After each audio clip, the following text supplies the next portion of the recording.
It's 4 o'clock. The top stories live on 7 News. The death toll increases in the Middle East as Israel and the US step up their attacks. Another 2 members of the Iranian soccer team choose to stay in Australia, but one changes her mind. Petrol prices climb, some servos charging as much as $3.40 a litre. The Nationals choose a new leader after the departure of David Littleproud. And picking up the pens, a technical glitch rocks NAPLAN on day 1 of testing. Live from Sydney, this is 7 News with Ann Sanders. Good afternoon. Australia's diplomatic missions have been shut down in Abu Dhabi, Dubai and Tel Aviv. Foreign Minister Penny Wong announcing the move over the threat posed by missile attacks. America says it's undertaken the most intense day of strikes since the war began. Live to reporter Jacqueline Robson in Tel Aviv. Jackie, the US has targeted the Iranian Navy. Yes, and the US Central Command says it's taken out 16 mine-laying Iranian ships near the Strait of Hormuz. Iran had already threatened to attack ships moving through the world's busiest oil shipping canal. Then there was the suggestion the regime would start laying mines in that area to sabotage the canal and thwart any chance of countries like France escorting those vessels through that passageway. US President Donald Trump warned Tehran would face, quote, never seen before military repercussions if the lane was tampered with. And fresh reports this morning, a vessel has been struck off the UAE just in the last little while. But Tehran has been battered overnight with a fierce new wave of strikes. Key command centres in Iran's armed forces were among the targets. Take a listen. We will not relent until the enemy is totally and decisively defeated. For example, today will be yet again our most intense day of strikes inside Iran. The most fighters, the most bombers, the most strikes. Civilians are being swept up in all of this. The death toll is now around 1,700, 1,200 of those in Iran, the rest in Lebanon. Troops are also being hurt, 170 US soldiers injured as both sides continue to trade blows. There has been Iranian attacks right across the Middle East over the past hours in the UAE, Qatar and Bahrain. Israel, meanwhile, is hammering Beirut, trying to snuff out Hezbollah. There's now around 700,000 people displaced due to the fighting there, and that's a number that just keeps climbing rapidly. The Pope has expressed profound sorrow for the victims of this Middle East conflict, and that's despite signals from Donald Trump that this conflict could end soon. Jackie Robson, live from Tel Aviv. Thank you very much. To a significant development in the case of Iran's women's football team. It's been revealed one of the 7 who had accepted a humanitarian visa to stay in Australia has now changed her mind. The 21-year-old forward will now return to Iran. Let's go live to Josh Martin in Parliament House. Josh, why the change of heart? Good afternoon, and Home Affairs Minister Tony Burke says Moadessa Zolfi spoke to some teammates who had already left Australia, and that's when she changed her mind. He was informed of that choice just after 10 a.m. today. Zolfi and team support member Zara Sultan Moshkekar accepted humanitarian visas last night, joining 5 other players choosing to seek refuge in Australia after they boycotted singing the national anthem during the Asian Cup tournament. The rest of the Iranian squad has left the country, flying from Sydney to Kuala Lumpur. Moadessa Zolfi is now in Brisbane with Iranian consular officials, and by calling the Iranian embassy and asking to be collected, she gave away the location of the rest of the women. They have now been moved to a new undisclosed safe house. In Australia, people are able to change their mind, people are able to travel. We respect the context in which she has made that decision. Australia is a country where they can see there is freedom of choice. I support the decisions and the work of the Minister on this important issue. These women have captured the hearts of so many Australians with the stand they have taken against a despotic regime. Minister Burke says all members of the team were given the opportunity to speak to Australian officials alone before the flight out of Sydney. And Josh Martin, live from Parliament House. Thank you, Josh. The US and Israel's war on Iran has seen petrol prices rising across the globe.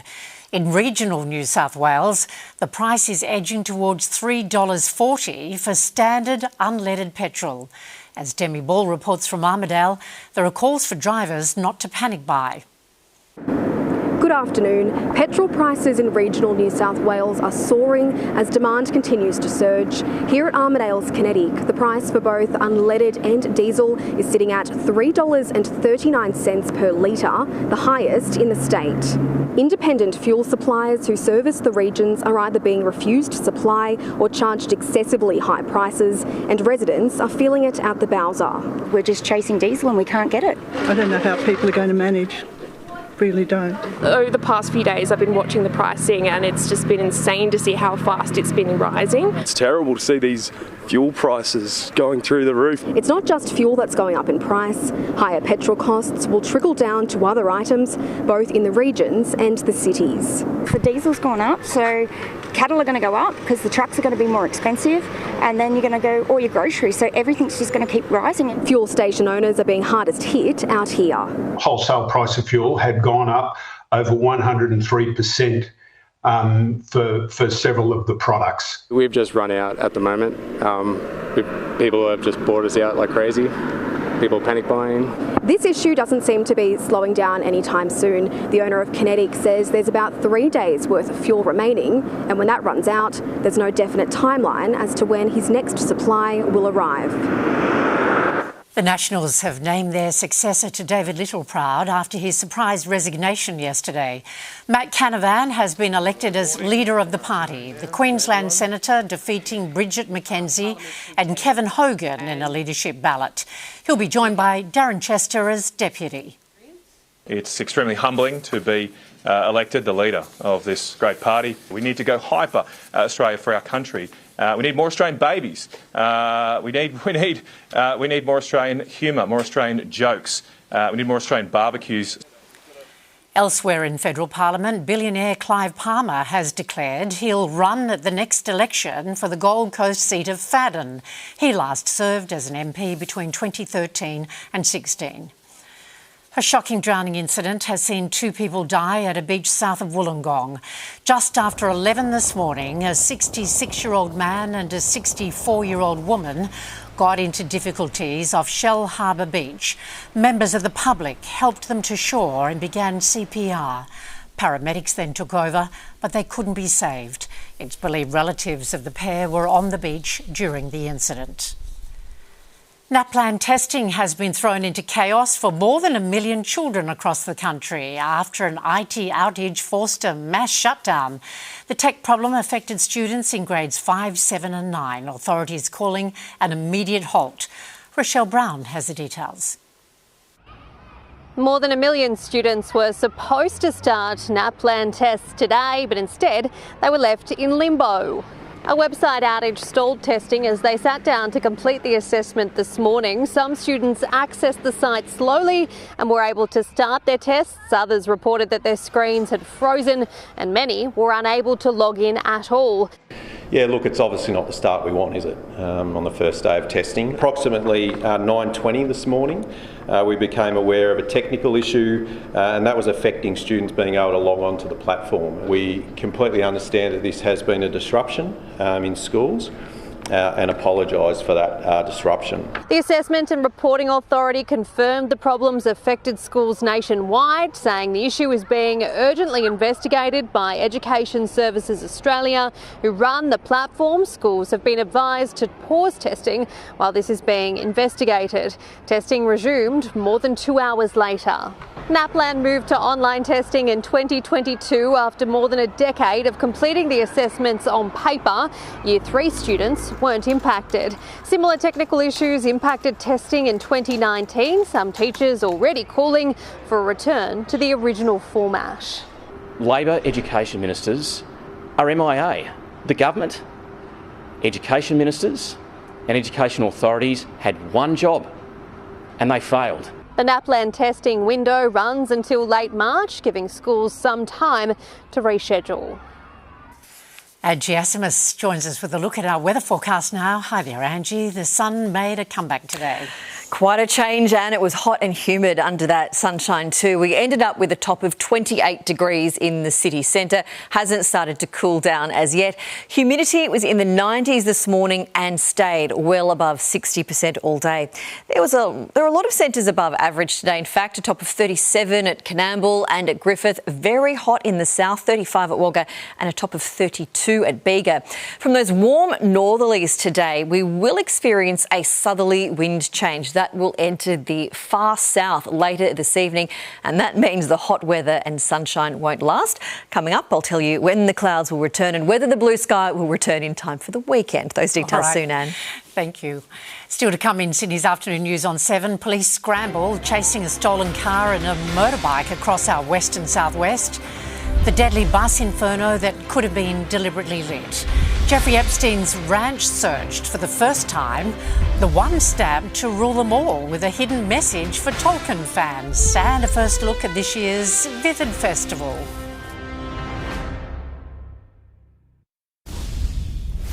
Police were involved in 2 chases across our west and southwest last night. In Greenacre, officers chased one motorbike rider along the Hume Highway, but it came to an end when 2 other motorbikes crashed. The rider being chased helped one rider, while officers attended to a 16-year-old boy who was injured in the crash. In Punchbowl, a police vehicle was damaged during a chase with a stolen car. The chase was called off, and the stolen car was later found after the driver crashed into a telegraph pole. Officers found a knife, gloves and a balaclava inside the car. A bus fire in Switzerland that killed 6 people may have been deliberately lit, according to local police. Onlookers captured video of the inferno on the main street of a town near the Swiss capital, Bern. 3 people were taken to hospital. Investigators have begun searching Jeffrey Epstein's ranch in New Mexico, where it's alleged he and others sexually abused women and girls. The state launched the investigation, acting on new information in the Epstein files. They included an accusation that the late disgraced financier buried the bodies of 2 women near the secluded property. Britain's Royal Mail has released a set of stamps to celebrate J.R.R. Tolkien's fantasy epic The Lord of the Rings. It marks 25 years since the release of the first film of the much-loved books. Aged stamps depict key characters including Frodo Baggins, Gandalf, Legolas, Gimli and Gollum. Others show important places like Rivendell. And here's a secret: when you shine a UV light over the stamps, there's a hidden message in Elvish. Vivid Sydney 2026 is just around the corner, and its new director is thinking way beyond the light show. The fresh lineup was announced today, proving this festival is no longer just about the neon. Chris Marr has the details. Well, Sydney's Vivid Festival is promising the biggest show yet, including running night and day.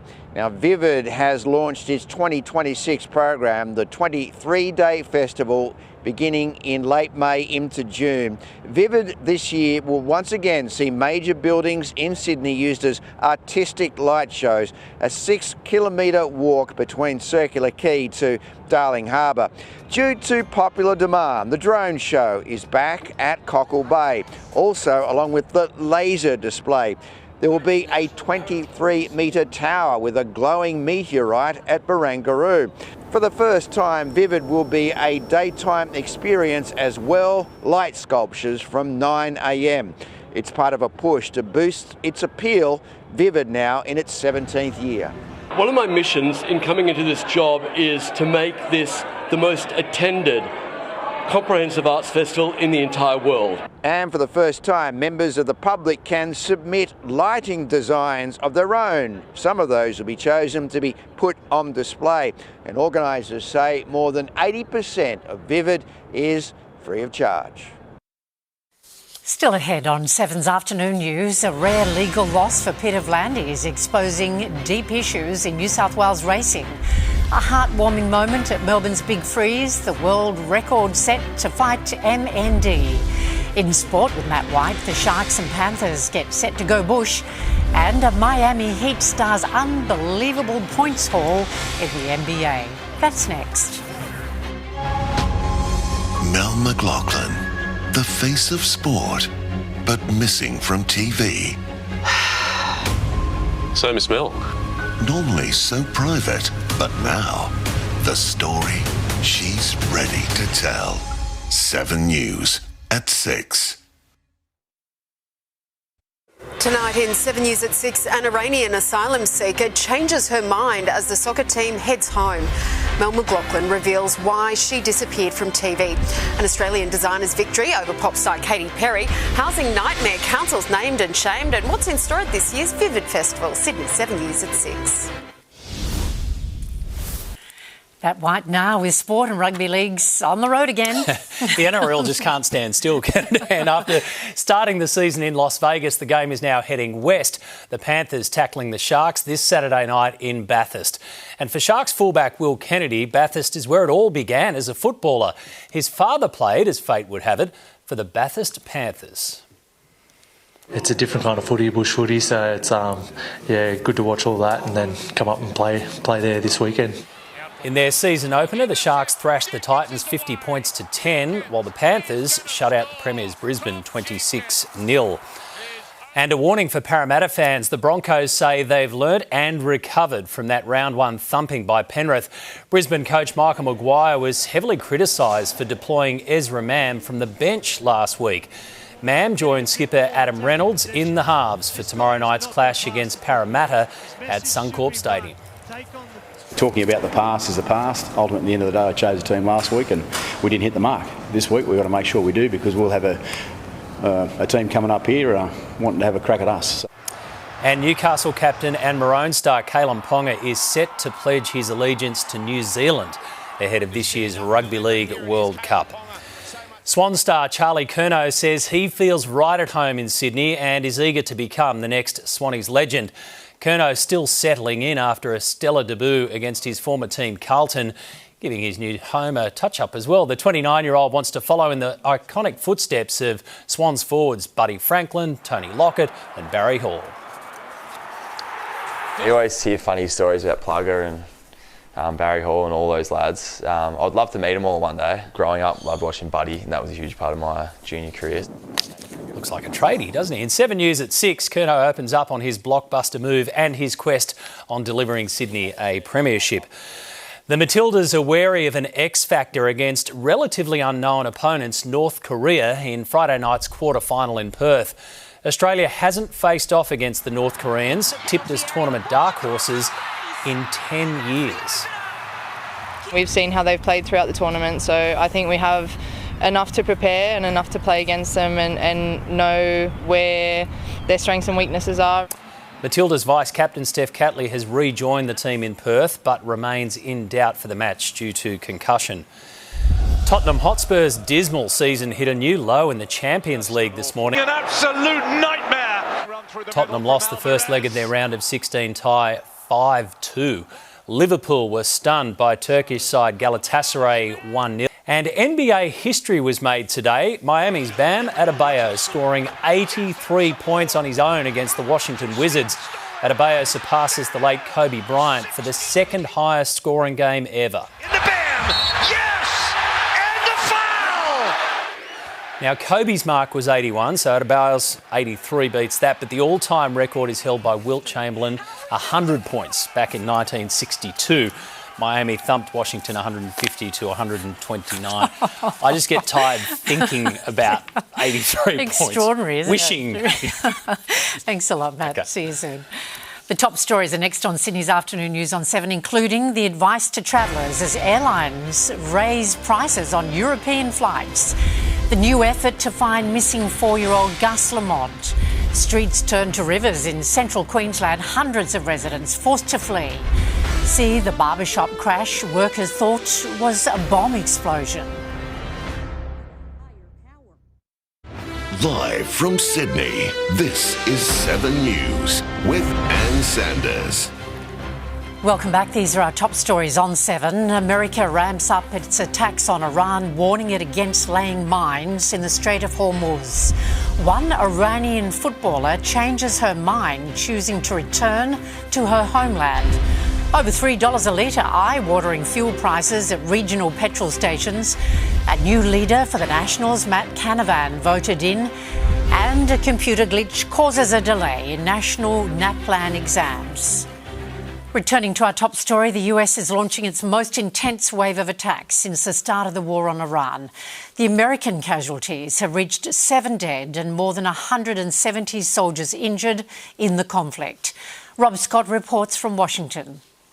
Pentagon Chief Pete Hegseth is supremely confident that the United States is decimating Iran's military capabilities. Even so, he warned that today America would unleash its largest and most intense wave of attacks of the conflict so far. He says the Iranian regime is desperate and scrambling, while the chairman of the Joint Chiefs of Staff, General Dan Kane, says his troops have struck more than 5,000 targets since the start of the conflict. But Hegseth says many more will be hit today. The most fighters, the most bombers, the most strikes. Intelligence more refined and better than ever. As the US ramps up its strikes, the Secretary says over the past 24 hours, Iran has fired the lowest number of missiles to date. But it's coming at a cost. The United States has now lost 7 service members, and confirmation today around 140 others have been injured. But the President is not ready to stop the fighting yet. He gets to control the throttle. He's the one deciding. Donald Trump has started to hint that the war may end sooner rather than later, but has also promised to hit Iran 20 times harder if it continues to disrupt the flow of oil through the Strait of Hormuz, with concerns it's now laying mines in the critical waterway. The president demanding they be removed immediately, warning if they're not, the military consequences to Iran will be at a level never seen before, announcing shortly after that post that the United States had destroyed 10 inactive mine-laying boats. That, as Democrats demand an independent investigation into whether America is responsible for a deadly strike near an Iranian primary school. Donald Trump's also a liar. He claims that Iranian Tomahawk missiles were responsible for the bombing of an all-girls school that killed 170 people, including many children. Iran doesn't have Tomahawk missiles, Donald Trump. Despite initially blaming Iran, Donald Trump now says he's willing to live with whatever the findings of the investigation are. The Queensland government has offered a home and support for the Iranian soccer players granted humanitarian visas after escaping their minders on the Gold Coast. As Amanda Abate reports, an Australian soccer team is also in talks to take in the athletes. Good afternoon. Yes, there is plenty of support here for these women as they settle into a new life here in Queensland. Those who have chosen to stay are in a safe house somewhere in Queensland, we're told, pretty keen to get out there and kick a football. The Brisbane Roar has opened the club's doors to them for a place to train, play and belong. No politics, no conditions. The club says Queensland is their home now. They hope to meet with them in the next day or so. And while they're in the care of federal authorities at a state level, there's also support from the Crisafulli government. The Premier has spoken to the Prime Minister directly. The Premier has reiterated our support, and if they need that support through housing in Queensland, we'd absolutely give it, yes. Well, there were wild scenes here on the Gold Coast yesterday afternoon as the team bus departed Royal Pines, surrounded by activists. Their supporters are following them in convoy. 2 were charged by police, accused of ramming the bus, trying desperately to stop it reaching the airport. Home Affairs Minister Tony Burke stressing they were all given the opportunity to stay in Australia if they wanted to. But now there is talk of a celebration, the Iranian community coming together in Brisbane on Saturday, and they hope to have some guests of honour join them. Flying overseas is likely to be more expensive, with several airlines raising airfares to cover the increased cost of jet fuel. The Middle East conflict hasn't taken away demand for travel, with many flights now more full than a year ago. Here's our aviation editor, Blake Johnson. Flights through the Middle East remain risky, with flight schedules changing by the day. It's really hard to know when that situation will improve. In the meantime, we're still clearly flying because Qantas tells us passenger loads are up 15% on this time last year on flights to Paris and London. From what we see, our people are very busy, and the numbers coming through are significantly up on last year. even with this Middle Eastern issue. And now those airfares are going up too. Qantas and Jetstar say international ticket prices will rise by around 5% due to the fluctuating cost of jet fuel, with no guarantee from the airlines that they'll come back down if and when the price of jet fuel drops. It's reflecting the uncertainty that airlines have. I mean, fuel is one of their biggest expenses. Domestic airfares are not being adjusted. Virgin Australia has not increased its fares. Some airlines not based in the Middle East, like Cathay Pacific, British Airways and Lufthansa, are temporarily pulling out of the region and looking to deploy aircraft to other regions, particularly Europe. That Asian route, whether it's over Russia or over Afghanistan and Turkey, is where most people are flying. Qatar, Emirates and Etihad are running extremely limited schedules. They can't simply shift all their flights to go through other hubs like Singapore or Bangkok. If you have a flight with any of them, the advice remains: do not cancel it, wait until the airline does so, otherwise you could lose any right to a refund. Hundreds of homes in Queensland's Bundaberg region have been inundated after the Burnett River peaked this morning at a major flood level. As Liam Bland reports, residents forced to flee have been told it's still not safe to return. The water level remains high here in Bundaberg this afternoon as the flood emergency continues to unfold. The Burnett River peaked at a major flood level of 7.4 metres this morning. The Mayor has confirmed hundreds of homes and businesses have been inundated. The Sunshine Mitre 10 is one of them. It's pretty devastating, really. We spent a fair bit of time yesterday trying to get some stuff up and get some stock out of the way, but yeah, it looks like that was a futile effort, unfortunately. Staff have been here before. The store flooded in 2010 and again in 2013. We were hoping the top floor would be okay, but looking at it, it's not okay. So there's water through the whole store. While the official warning is that it's still not safe to return, some people are still assessing the damage. This is my kitchen, brand new fridge. Everything destroyed. 197 people spent the night in evacuation centres. 8 schools are closed today and almost 2,400 homes and businesses are without power and many roads remain cut, leaving locals isolated. Right now there's 640 warnings on the Queensland Traffic website. I'm over in North Bundy, so I can't go anywhere. I'm on a little island right now. It hasn't only been homes and properties to bear the brunt of the floods, boats have been impacted as well, and the flood emergency is far from over for the state. Chinchilla, Charlie's Creek continues to rise. The peak's not expected until well into tomorrow. It's still a couple of days before we'll see the peak at Longreach. More than 15 different flood warnings remain active across Queensland. South Australian police have again returned to Yunta to search for 4-year-old Gus Lamont, who disappeared 5 months ago. Police reporter Hannah Ford joins us live. Hannah, the police task force will search the family property for any fresh evidence. That's right, and detectives are not giving up, despite the fact the past 9 searches have failed to unearth any new clues. This afternoon, they're searching near Oak Park Station, where little Gus was last seen. This region has seen intense flooding over the past few weeks, which has made it difficult for police to return. This rescue on the Outback Highway near Yunta shows just how bad it was, but the rainfall could be a positive now for detectives who are hoping it may have flushed out new clues. The recent significant weather event up there with the rain we've had is leading to us assessing what other new opportunities might exist in relation to searching, but the current searching was planned. It's been 2 weeks since the parents of little Gus finally broke their silence, saying they were united in their grief and both desperate for answers. As for Gus's grandparents, police say both are still not cooperating. The special task force is expected to stay here until the end of the week. Anne. Hannah Ford reporting. Thanks very much, Hannah. The Australian Turf Club has fought off being forced into administration with a win in the Supreme Court. The legal battle exposing deep factions between the member-led club and Racing New South Wales boss Peter V'landys. Taylor Aiken reports. Good afternoon. Racing New South Wales and Peter V'landys have suffered a significant legal blow, with the Supreme Court ruling that appointing an administrator to run the Australian Turf Club was legally invalid. We therefore very much welcome the decision.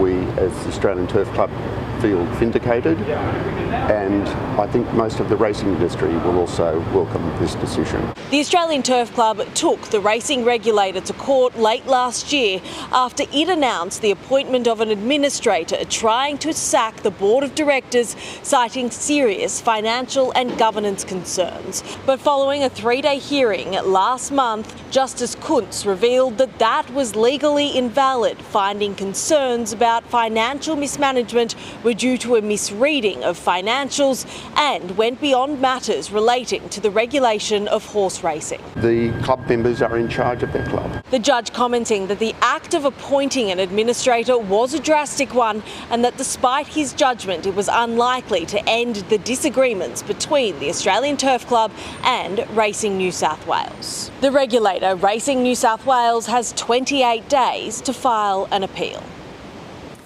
A new world record has been set for the biggest simultaneous ice bucket challenge. Close to 1,000 shivering children made history in Melbourne for Neil Danaher's Fight MND charity. Nick McCallum was there.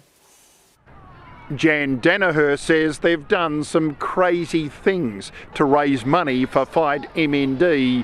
This has got to be the craziest. 3, 2, 1, go!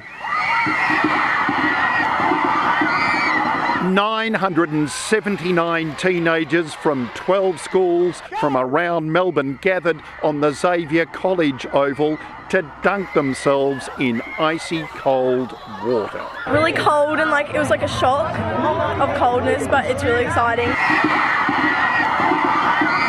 It felt really refreshing and good. Refreshing? Yes. It's really cold though right now. Obviously it was a bit cold, but it was very exciting to be a part of all this world record. The idea came from Fight MND, the charity founded by former AFL star and coach and last year's Australian of the Year, Neil Danaher. He hopes this will inspire people in big towns and small towns all around Australia to organise their own do-it-yourself big freezers. Principal Robin Thompson's ordeal was even more harrowing because her students watched her, but there was a very personal connection. My sister passed away from MND just before Easter last year, so to be here today and to honour her means a hell of a lot to me. And is she in your mind at the moment? Oh, absolutely, every day, every day. Neil Danaher himself could not be here today. I reckon it'll give him quite a few laughs, actually, Nick. I think there was so much going on, there was so much energy. And it's all a part of the lead-up to the big freeze on the King's birthday, June long weekend. Thanks very much, Nick. Still ahead in Sydney's afternoon news on 7, a new way to stretch your legs between flights at Sydney Airport. And great music, services and activities for our seniors will take you to the expo supporting healthy, active ageing. It's 26 degrees in the city. Your full forecast coming up soon. Mel McLaughlin, the face of sport, but missing from TV. So, Miss Mel. Normally so private, but now the story she's ready to tell. 7 News at 6. International travellers are in for a surprise tomorrow with a gym opening inside Sydney Airport. Anytime Fitness has expanded its empire, with this gym becoming the first at an airport in Australia. Particular location is going to be for international travellers, cabin crew. It's going to be amazing for airport staff as well, just trying to get that quick workout in before or after their shift. So whether you're flying in or out, travellers can now squeeze a workout into their airport routine. The share market managed to lift today amid the uncertainty of the Middle East conflict. Here's James Tao from ING Bank. Good afternoon. The Aussie market notched its first back-to-back gains since the conflict began, with the ASX 200 finishing 51 points or 0.6% higher, even after a fairly flat session on Wall Street overnight. Markets do remain volatile, however, as investors digest ongoing headlines from the Middle East, particularly around concerns on global oil supply disruptions. That certainly has driven some wild swings in crude prices over recent days. But despite that uncertainty, energy stocks, along with our mining and banking names, have really helped prop up the market today. One of the standout performers was rare earths miner Linus, which jumped 16% after signing a long-term agreement with Japan. And on the flip side, technology and healthcare stocks were some of the major underperformers and leading our declines. The Aussie dollar has firmed to fresh 3-year highs, supported by some comments from the RBA's Deputy Governor, which has now lifted market expectations of a March rate hike next week to around 60%. The Aussie dollar is buying roughly 71.8 US cents. Our 6 p.m. news is coming up with Angela Cox and Mike Ferguson. Hi there, Ange. What's on the program? Hello, Anne. Tonight, a David and Goliath battle, but this is Katy Perry versus Katy Perry. A 17-year legal fight ends in the High Court with a win for the Australian designer. Tonight at 6, the pop star responds. A police officer injured in a punch bowl crash trying to chase a stolen SUV, which was also involved in an accident. A short time later, a driver on the run and what they left behind. Updated advice for travellers as war rages on in the Middle East. The airlines cancelling flights and others hiking up fares. The Duchess of Sussex bound for Coogee. Details of Meghan's Sydney event and how much you'll pay if you want to attend. And the inspirational love of Barbara Bannister, the foster mum who's helped more than 700 Aussie kids. And we will have all of that, plus a very special story, as our own Mel McLaughlin reveals why she's been missing from the desk in Sydney's 7 News at 6. All right, Ange, we'll see you then. Thank you very much. Well, thousands of seniors packed out the International Convention Centre today for a festival just for them.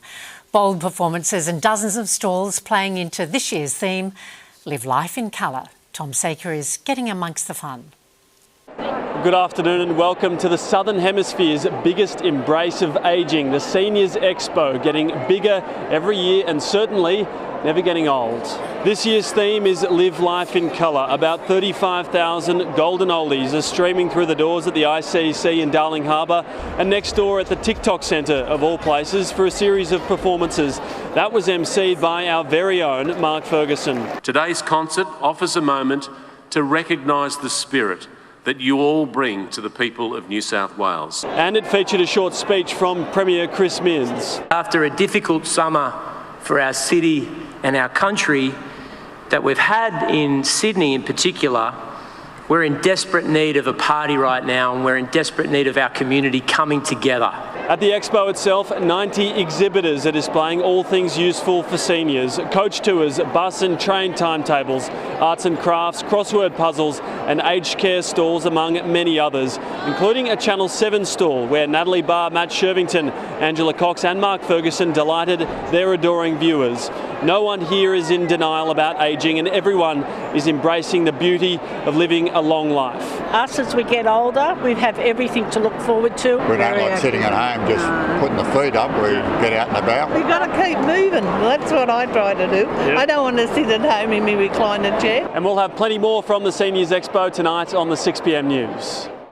Thanks, Tom. Next in 7's afternoon news, our hot shot of the day, a hair-raising crash caught on camera at a barber shop.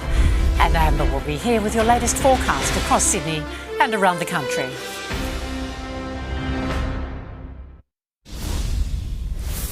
Angie's here with our forecast. Hi there, Angie. How's it all looking? Hello there, Anne. Well, today's been hot and humid, but after a grey few days, seeing the sunshine over Sydney did make for a spectacular day. Top in the city centre was 28 degrees, and it's only just started to cool down ever so slightly now, still sitting on 27. Picking up the satellite image, it's all fairly settled under high pressure right now. Just that southern pocket through the snowy mountains experiencing damaging winds. The reason for that is northwesterly winds strengthening ahead of an approaching trough. And that change will cross the state's far south late today and then track across the rest of New South Wales through until early Friday. Cool southerlies to follow in its wake. Around the nation, you can see that grey, cool weather impacting Melbourne and Hobart with tops in the teens. Adelaide overcast as well. Brisbane, a very different story. Hot and sunny, 34 degrees. So tomorrow in Sydney, not looking too bad, but there's certainly a change on the way. It'll be a sunny morning, the outside chance of a shower, but cloud cover will increase during the day. That'll be the most notable shift, a top of 27 degrees. Friday to also bring a passing shower and a cooler top of 24 in the city, 23 in our west. And there's some good news for the weekend. It's looking fine and mild for Saturday. Sunny and very warm. Sunday, 28 in the city and 29 in our west, but some showers do return for the working week. Anne. Thank you very much. We'll see you at 6. Patrons of a barbershop got more than they paid for when a car crashed into the Texas store. The vehicle slammed through the front wall of Razor's Edge, sending cabinets and a worker flying. The elderly man behind the wheel was okay, saying he thought he was hitting the brake, not the accelerator. No one was hurt, just an unexpected close shave. And that's our 4 p.m. news for this Wednesday. Your next bulletin is 7 News at 6. I'm Anne Sanders. I'll see you tomorrow. Stay with 7 now for The Chase Australia. Thank you for joining us. I hope you have a great night. Bye for now.